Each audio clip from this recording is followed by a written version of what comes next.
주신 모니터 소리 좀 줄여주셔야 될 것 같아요. 오늘 저에게 주신 말씀은 사도행전 1장 8절입니다.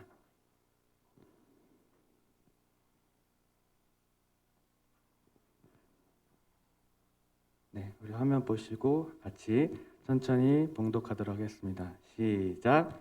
오직 성령이 너희에게 임하시며 너희가 권능을 받고 예루살렘과 온 유대와 사마리아와 땅끝까지 이르러 내 증인이 되리라 하시니라. 아멘. 먼저 연약하게 그지없는 저를 또 이 자리에 세워주시고 또 하나님 말씀을 증거하게 하신 그 하나님의 은혜를 감사드립니다. 오늘은 사순절 5번째 주일인 종려주일을 보내고 있습니다. 종려주일은 예수님께서 십자가에 달리시기 위해 예루살렘에 입성하실 때 군중들이 종려나무 가지를 흔들면서 호산나 호산나 이렇게 외치면서 그 날을 기념하기 위해서 만든 그런 절기입니다. 오늘 이후에 또 내일부터는 한 주간 고난주간을 보내신 후에 다음 주에는 부활주일로 우리가 보내게 됩니다. 하나님께서는 왜 이런 절기들을 우리에게 주셨을까요?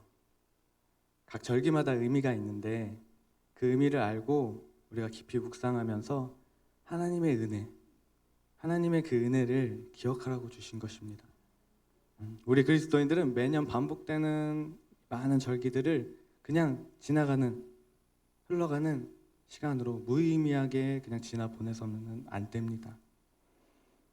내일부터 고난주간이 시작되는데 고난주간을 통해 예수님의 그 고난을 깊이 묵상하면서 왜 십자가에 못 박혀 죽으셨나,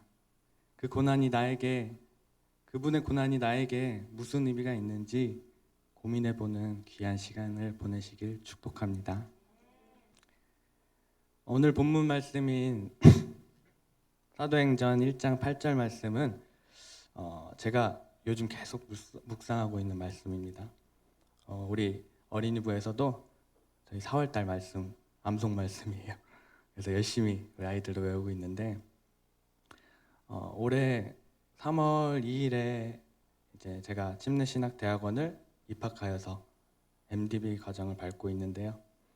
학부를 졸업한 지 한 5년 만에 대학원을 가는 것 같아요. 그러면서 처음에는 되게 막 설렘, 기댐, 막 신입생이다 막 이러면서 설렘이 있었는데 또 한편으로는 되게 걱정됐어요. 5년 동안 굳은 머리 다시 굴려야 되는데 잘할 수 있을까? 좀 걱정이 되더라고요. 근데 감사하게도 생각보다 또 적응도 잘하고 또 금방 또 즐겁게 또 대학원을 다니고 있습니다. 공부하면서 그동안 식었던 하나님에 대한 열망과 복음에 대한 열정이 다시 살아나면서 오늘 본문 말씀이 계속해서 마음에 울리더라고요. 성령님이 내 안에 임하셨는가?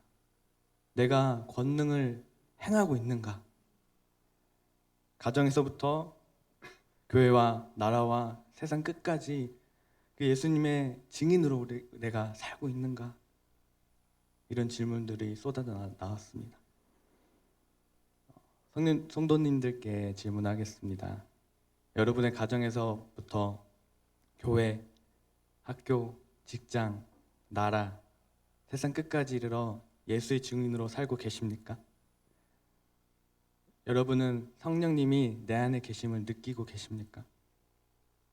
또 그 권능을 행하고 계십니까?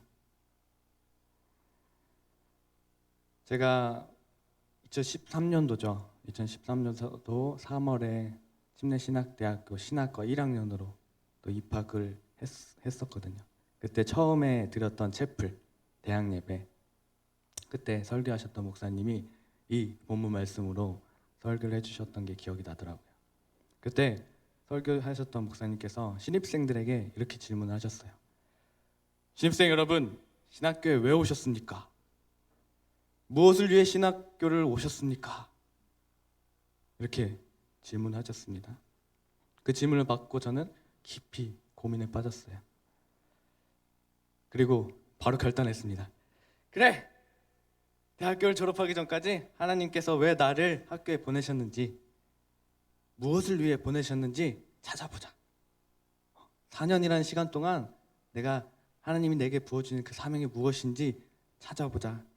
그렇게 저는 4학년 동안 재학하면서 주님이 내게 주신 사명이 무엇인지 그 한 가지를 찾기 위해 노력했습니다. 하지만 이미 답은 오늘 본문 말씀에 있었습니다. 여러분께 다시 한번 질문하겠습니다. 당신은 왜 교회를 다니십니까? 왜 교회 오셨습니까? 무엇을 위해 교회를 다니십니까?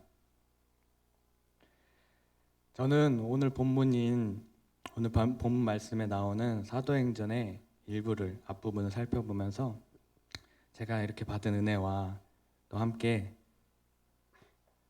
질문에 대한 답을 찾아가길 소망합니다. 본문 말씀 한번 다 같이 한 번 더 읽겠습니다.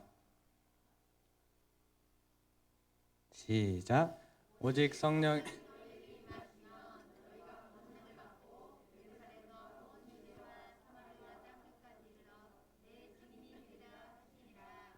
아멘. 그렇습니다. 우리 모두 예수의 증인이 되기 위해서입니다. 그래서 이 자리에 있는 거고 저도 지금 학교 다니고 있는 거예요. 증인이 되기 위해서. 맞으십니까? 맞으시면 아멘. 우리 모두 증인이 되길 원하십니까? 아멘. 예수님께서 우리를 살리시기 위해, 우리의 죄를 대속하시기 위해 고난당하시고 십자가에 달려 죽으셨습니다. 그리고 3일 만에 부활하셨습니다. 이 사실을 믿으십니까? 아멘. 이사야 53장 5절 말씀 다 같이 읽어볼까요? 시작. 허물 때문이요 그가 상함은 우리의 죄악 때문이라. 그가 징계를 받음으로 우리는 평화를 누리고 그가 채찍에 맞음으로 우리는 나음을 받았도다. 아멘. 예수님께서 십자가에 고난당하신 이유는 우리의 허물과 죄악 때문이며 죽어서 지옥에 갈 수밖에 없었던 우리를 구원하시기 위해서입니다. 이것이 기쁘고 복된 소식이며 복음인 것 같습니다. 아니, 복음입니다. 이 복음을 내 가정과 학교와 직장에서 전하고 더 나아가서 나라와 열방을 위해 기도하며 선교 사역을 감당하는 것이 예수님을 믿는 우리 모두의 사명입니다. 믿습니까? 아멘. 복음 사역을 감당하는 것이 그리스도인의 사명입니다. 그리스도인이 무엇입니까? 말 그대로 그리스도를 따르는 사람입니다. 그리스도를 따르는 사람. 즉 예수의 발자취를 따라가며 예수를 닮아가는 삶을 사는 사람들을 말합니다. 예수님께서 2000년 전에 이 땅 가운데 인간의 몸으로 오셔서 하신 일이 나의 일이 되어야 합니다. 즉 영혼구원 사역이 우리의 사명이 되는 것입니다. 몸소 직접 보이시고 베풀어 주신 사랑을 전하고 실제로 그 사랑을 실천하는 삶이 제자도입니다. 예수의 제자로서 증인의 삶을 살기 원하십니까? 증인으로 살기 원하십니까? 그렇다면 하나님께서 어떤 사람을 증인으로 세우실까요? 누구를 세우실까요? 그 증인을 어떻게 사용하실까요? 어떻게 쓰실까요? 저는 오늘 여러분들과 함께 말씀 속에서 하나님이 어떤 사람을 예수의 제자로, 즉 증인으로 부르고 계신지, 그리고 예수를 증거하는 증인된 사람을 어떻게 사용하시는지 이 두 가지를 함께 살펴보며 은혜를 나누고자 합니다. 먼저 살펴볼 내용은 이겁니다. 하나님께서 어떤 사람을 증인으로 세우실까? 하나님께서 어떤 사람을 증인으로 세우실까요? 이 질문에 대한 힌트는 오늘 본문에 나와 있습니다. 오늘 본문의 배경은 예수님께서 십자가의 고난을 당하시고 죽은 지 3일 만에 말씀대로 부활하신 후에 제자들에게 나타나 40일 동안 제자들과 함께 땅에 머무시면서 가르치시고 또 승천하시기 직전에 마지막으로 말씀하신 명령입니다. 이 사도행전 1장 8절이. 이 말씀을 들은 제자들과 마리아와 예수의 형제들 등 많은 사람들, 그 수가 약 120명 정도 됐다고 해요. 그 120명 정도가 성령님을, 예수님께서 말씀하셨듯이 성령님을 주실 때까지 마가 다락방에서 모여서 기도하였습니다. 이번 주 수요일에 함께 저희가 공부하고 있는 하나님과 신사 만남 교재에서 웨일즈 영적 각성 운동을 우리 함께 살펴보았는데요. 거기서 웨일즈 영적 각성 운동을 일으켰던 주역인 이반 로버츠라는 청년에 대해서 나오고 있어요. 그 청년이 영적 부흥에 대한 큰 부담감을 갖고 하나님께 성령을 부어달라고 몇 년 동안 기도하신 줄 아십니까? 1년? 2년? 어떻게 하셨죠? 맞아요. 무려 13년 동안 하나님께 엎드려 매달렸던 이유가 무엇일까요? 그 청년은 알았던 거죠. 영적 각성은 자신의 능력으로 할 수 없고 오직 성령님의 인재 가운데 가능하다는 그 진리를 알았던 것입니다. 그렇게 그는 성령을 받아 영적 각성 운동을 시작하였고, 시작한 지 6개월 만에 영국 웨일즈 일대에 10만 명이 회심하여 주님께로 돌아오는 성령의 역사를 경험하게 됩니다. 저는 우리 대전 포도나무 교회가 성령을 받아 영적으로 각성하여 이 대전 땅에서 10만 명이 넘는 사람들이 주님께로 회심하여 돌아오는 그 부흥의 현장 가운데 그 중심에 있기를 소망합니다. 아멘. 본론으로 돌아와서 그 120명이 넘는 사람들이 마가 다락방에서 뜨겁게 성령을 구하던 어느 날, 바로 오순절에 성령님을 받습니다. 여기서 오순절은 구약의 맥주절을 말합니다. 기도하고 있는데 하늘에서 막 쉬 하면서 막 급하고 막 강한 바람 소리가 막 들리면서 온 집안에 가득한 거예요. 그게 불이 마치 혀처럼 막 갈라지는 그런 불들이 막 보이면서 그것들이 각 사람 한 명 한 명 머리 위에 임하기 시작합니다. 그렇게 거기에 있는 사람들이 전부 성령의 충만함을 받고 막 방언하는 거예요. 성령이 말하게 하심을 따라 다른 언어로 말하기 시작했대요. 막 저쪽에서도 헬로 하이 막 이러고, 어쪽에서는 뭐 아리가또 고자이마스 이러고, 이쪽에서는 뭐 안녕하세요 하고 막 각기 다른 막 외계어로 막 다 기도를 하는 거예요. 그 모습을 한번 상상해 보세요. 그걸 본 다른 사람들이 얼마나 놀랐겠어요. 지켜보는 사람들이 당황해서 이게 무슨 일이냐, 이게 어찌된 일이냐 하고, 막 어떤 사람들은 이들이 술 취해서 이런 거다 막 이러면서 막, 그때 탁 베드로가 등장합니다. 우리 행동대장 베드로 형님 딱 등장해가지고, 유대인과 예루살렘에 사는 모든 사람들이 이 일을 너희로 알게 할 것이니 내 말에 귀를 기울이라 하면서 딱 등장합니다. 멋있게 등장해서 딱 선포를 하는 거예요. 그때부터 설교를 시작합니다. 그러면서 구약의 요엘과 다윗의 말을 인용해서 설교를 해나가는데, 그 중에 인용한 요엘 선지자의 예언이 사도행전 2장 16절에서 21절에 기록되어 있습니다. 함께 읽어볼까요? 시작. 곧 선지자 요엘을 통해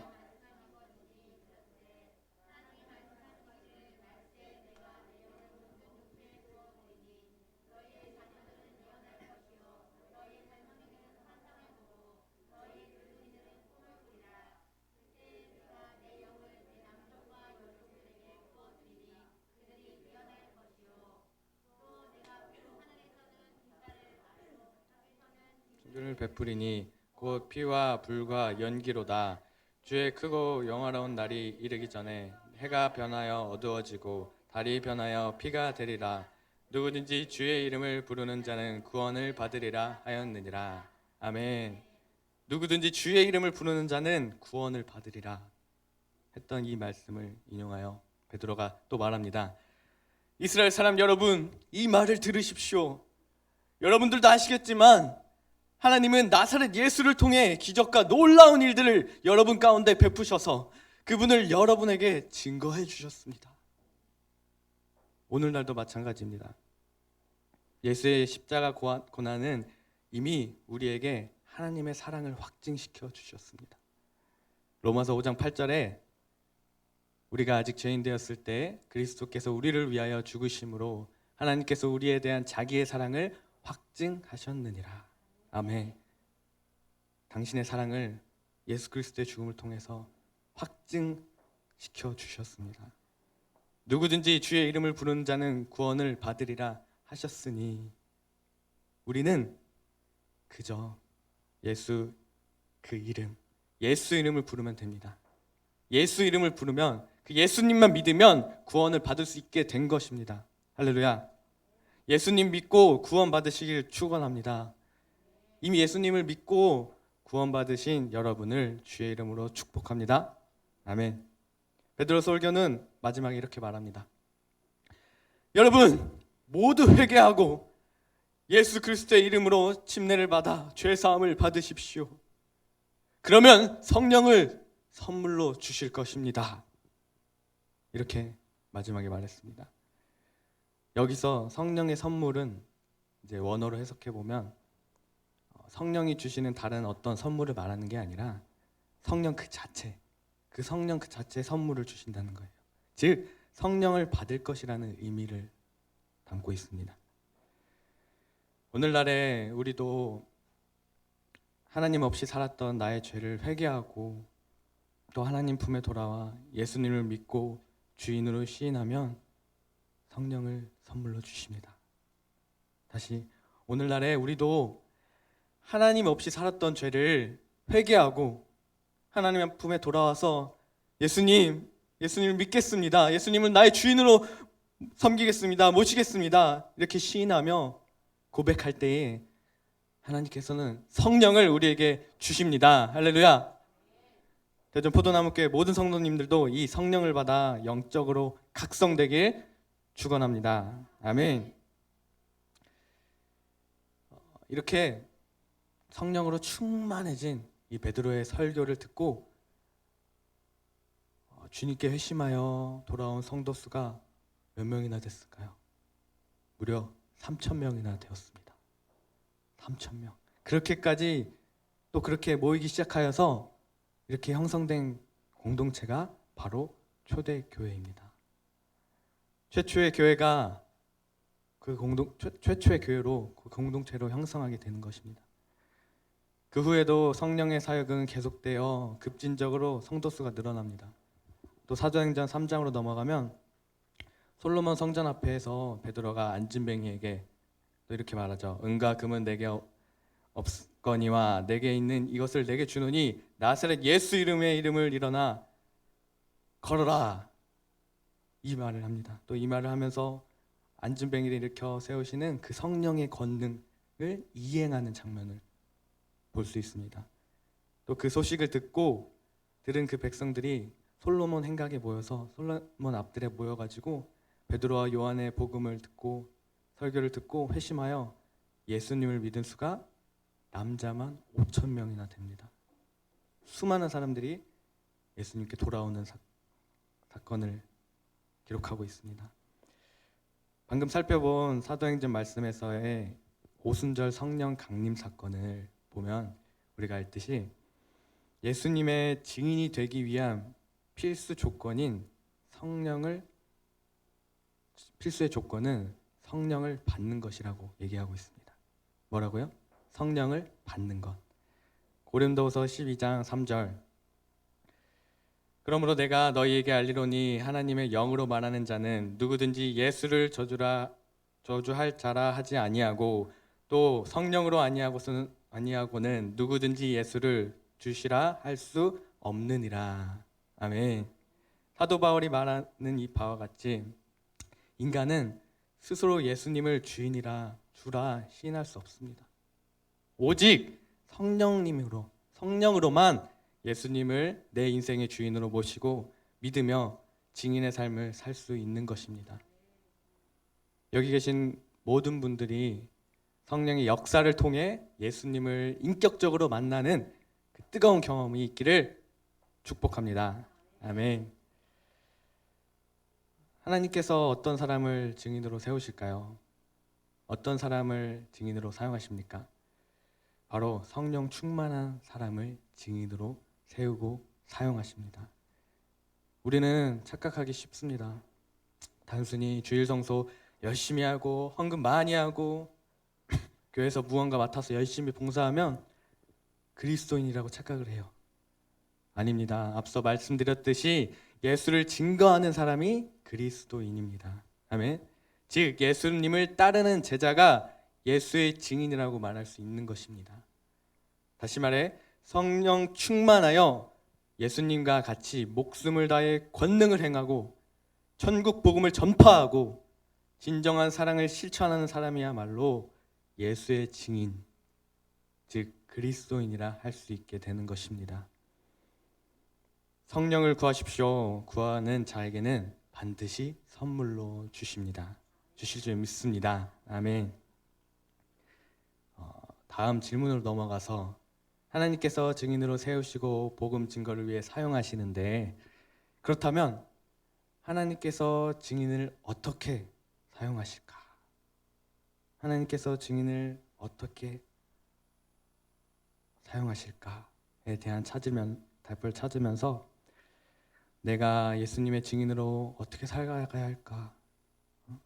또 무엇을 위해 살고 무엇을 위해 교회를 다니고 있는가? 함께 고민해 보길 소망합니다. 본문으로 돌아가서 사도행전 6장에는 한 가지 중요한 사건이 기록되어 있습니다. 그것은 바로 7 지도자의 선출입니다. 흔히 7 집사의 선출로 알고 계실 거예요. 이 일로 하나님이 사용하신 증인이 등장하고 그 증인의 죽음으로써 이방 선교의 문이 열리게 됩니다. 사도행전 6장 1절 다 같이 읽어볼까요? 시작. 그때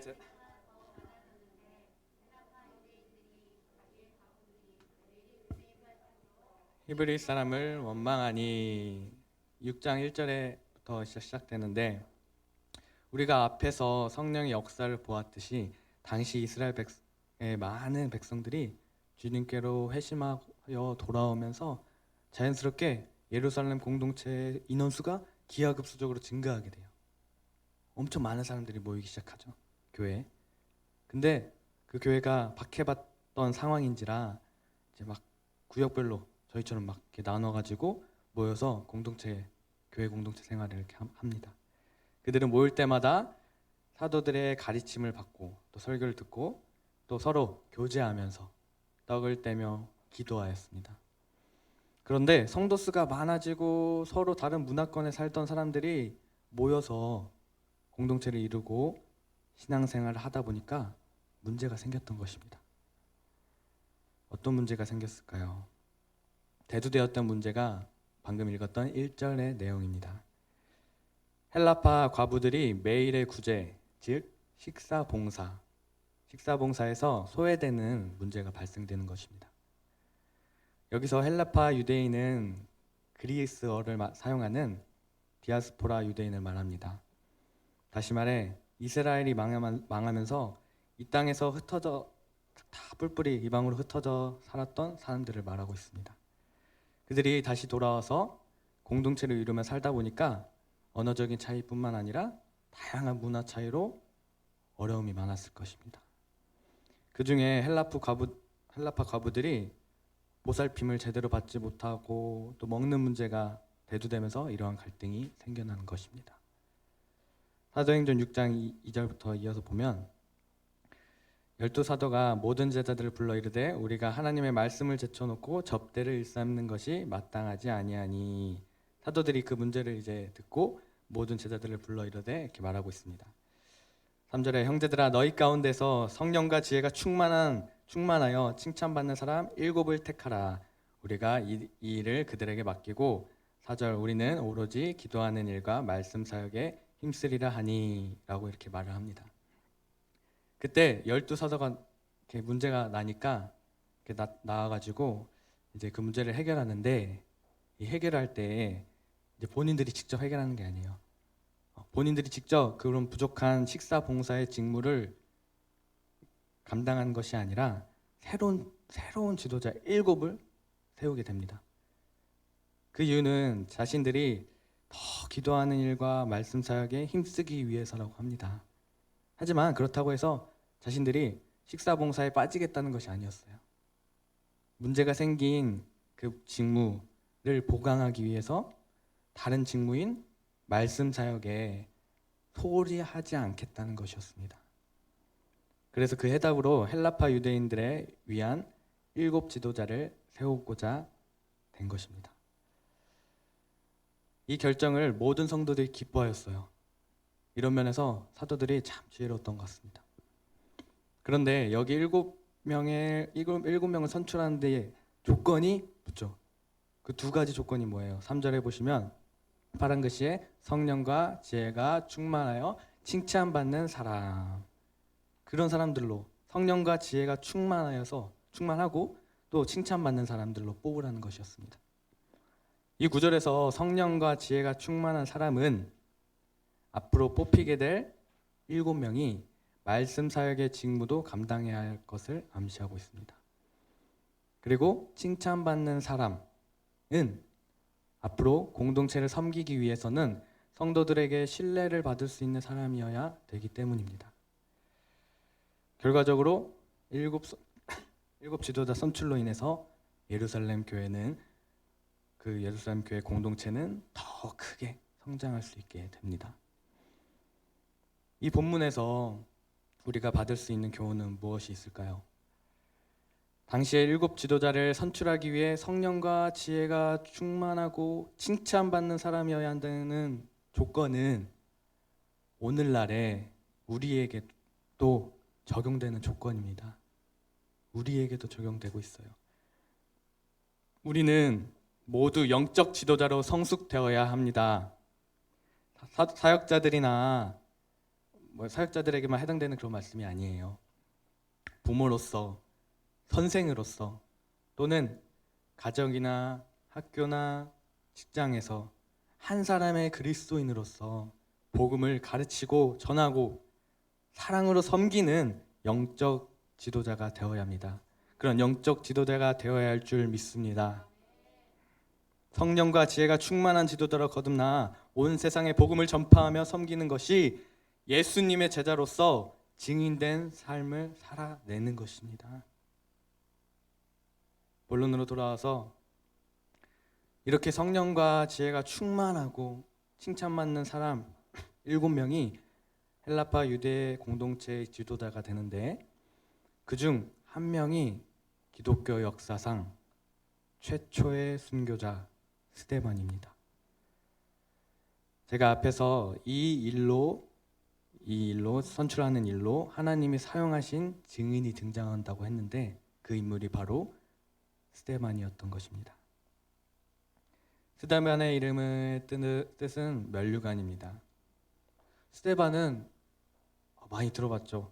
스데반은 네이버 국어사전에서 검색하니까 나오더라고요. 자세히 나오더라고요. 국어사전에 나올 정도면 진짜 유명한 인물이죠. 그렇다면 스데반의 순교가 기독교 역사에 어떤 영향을 끼쳤을까요?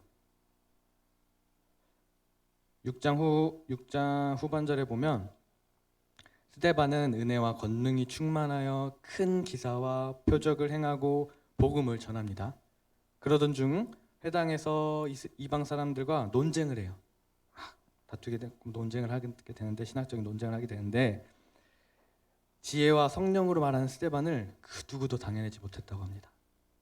성령을 받았기 때문에 입술과 또 생각을 하나님께서 주관하시고 지혜를 주셨기 때문에 그 어떠한 사람도 스데반에게 대항해서 이길 수 있는 자가 없었대요. 그 모습을 시기한 사람들이 매수하여서 스데반이 모세의 율법을 어겼다면서 막 모함하고 억울하게 공회로 끌려가게 됩니다. 그곳에서 스데반은 뜻을 굽히지 않고 당당하게 진리의 말씀을 선포합니다.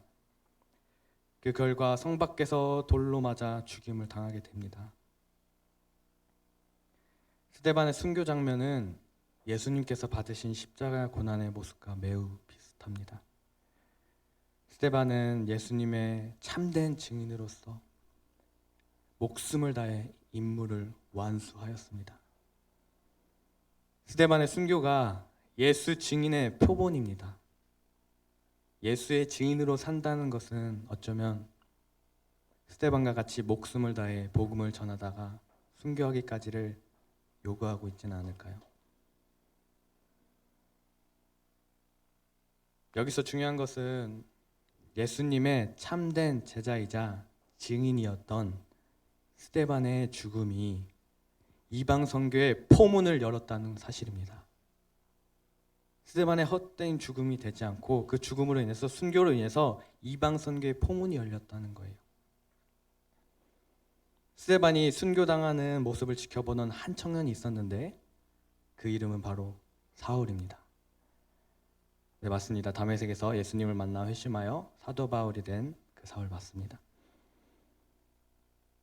스데반의 죽음이 마땅하다고 여긴 사울은 대대적으로 예루살렘 교회를 박해하기 시작합니다.